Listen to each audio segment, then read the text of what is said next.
पर्व की, कन्या विवाह महामहोत्सव की आज हम सबका, बुंदेलखंड वासियों का और हमारा पूरा परिवार और हमारी सभी बेटियां, 251 जोड़े यहाँ विराजमान हैं, हमारे दामाद, इन बेटियों का सौभाग्य जागा है। और सौभाग्य में इन बेटियों का भाग्य इतना अद्भुत है कि देश की प्रथम नागरिक महामहिम राष्ट्रपति महोदया अपने पावन तीर्थ बागेश्वर धाम पर पधारी हुई है। पूरे बुंदेलखंड की तरफ से, बागेश्वर परिवार की तरफ से हम सब जोरदार ताली बजा करके खूब खूब स्वागत करें। जय श्री राम। और उतना ही नहीं, यहाँ महामहिम राष्ट्रपति महोदया तो पहुंची ही है, पर अद्भुतता ये है, पुनः में हम पूर्व में तो नाम लेना भूल ही गए थे जल्दी में, लेकिन आज हमको पुनः सौभाग्य मिला और पुनः स्वागत करने का सौभाग्य मिला। इन बेटियों को आशीर्वाद मिला हमारे मध्य प्रदेश के राज्यपाल महोदय श्री मंगू भाई पटेल जी, आपका भी बहुत बहुत स्वागत।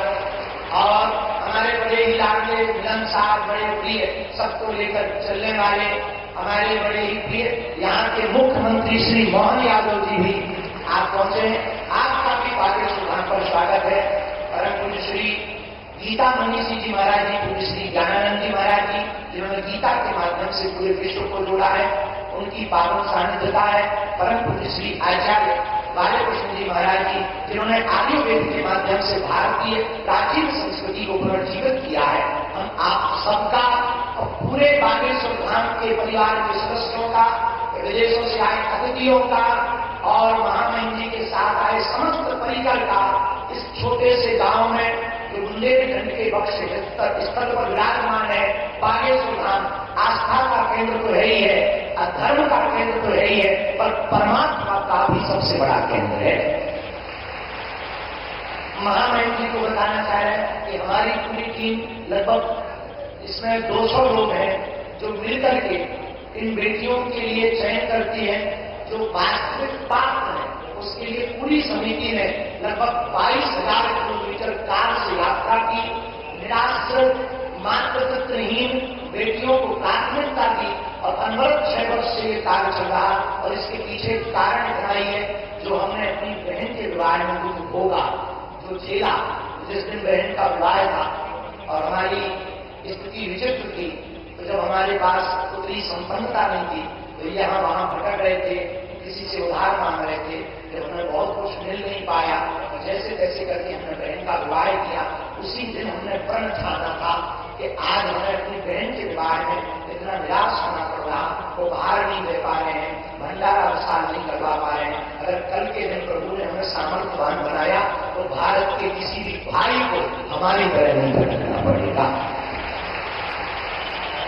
उसके बाद ये प्रण प्रारंभ हुआ, संकल्प प्रारंभ हुआ और आज वो बेटियां यहाँ से, जिनको 1 महीने पहले तक हमारा परिचय नहीं रहता, पर जब ये यहाँ से जाती हैं, मुस्कुराती हुई जाती हैं, आशीष लेकर के जाती हैं, तब मन प्रसन्न होता है। और हम पूरे देश को इस महान शिवरात्रि के उत्सव से एक ही निवेदन करना चाहेंगे, भारत के मंदिरों की दान पेटियों को अगर गरीबों की बेटियों के लिए खोल दिया जाएगा तो भारत विश्व गुरु बनते देख नहीं जाएंगे। इसी संदेश के लिए हमारा उद्देश्य है कि भारत में जितने भी मठ, मंदिर, महात्मा हैं, निश्चित रूप से धर्म के केंद्र हैं, पर वो परमात्मा के केंद्र होंगे तो समाज के सबसे निम्न, जिनको लोग कहते हैं बहुत पीछे वाले हैं, हमारी दृष्टि में इस देश में ना कोई बड़ा है ना छोटा है, इस देश में सब हिंदुस्तानी है, सब भारतीय है और सबको रहने का अधिकार है। इसी संकल्प को जन जन तक पहुंचाने के लिए हर वर्ष इस उत्सव को करवाया जाता है। आपका आना हुआ, हम सब बुंदेलखंडवासी करोड़ों बार भी आपको धन्यवाद दें, तब भी वह आपका ऋण नहीं हम चुका पाएंगे, क्योंकि इन बेटियों का जिनका कोई नहीं है, ये बेटियां जब घर जाएंगी तो गौरव के साथ कहेंगी कि हम अपने बाप के घर से आए हैं, जहां महामहिम राष्ट्रपति महोदया ने भी हमारे बारे में आशीर्वाद दिया और बालाजी हमारे पिताजी हैं, ये जीवन भर इस क्षण को भूल नहीं पाए। इसके लिए पूरे महामहिम राष्ट्रपति महोदया को हम बहुत बहुत स्वागत भी कर रहे हैं, धन्यवाद भी बहुत दे रहे हैं और पूरे देश के लोगों से हम प्रार्थना करना चाह रहे हैं, भैया जिनका कोई ना हो उनका आप सहारा तो बनकर देखो। और हमारी प्रार्थना है, बेटियों को आप बोझ मत मानो। बेटियां भी बेटों से कम है क्या? अगर बेटियां बेटों से कम होती तो भैया हमारी बेटियां बड़े बड़े उच्च शिखर पर ना पहुंचती। तो यहां तक कि भारत में यज्ञ नार्यस्तु पूज्यन्ते रमन्ते तत्र देवता, यहाँ देवी रूप में पूजा होती है। हमारे पूरे विश्व के अन्य देशों में नारी को भोग्या माना जाता, एक अपना भारत है जहां पूज्या माना जाता है। इसी एक घटना के साथ हम बात को ध्यान की ओर ले जाएंगे। एक दो व्यक्ति बैठे हुए थे, आपस में बात कर रहे थे। एक ने कहा, पता है तुम्हें हम बहुत भाग्यशाली हैं। बोले क्यों? बोले हमारे 2 बेटे।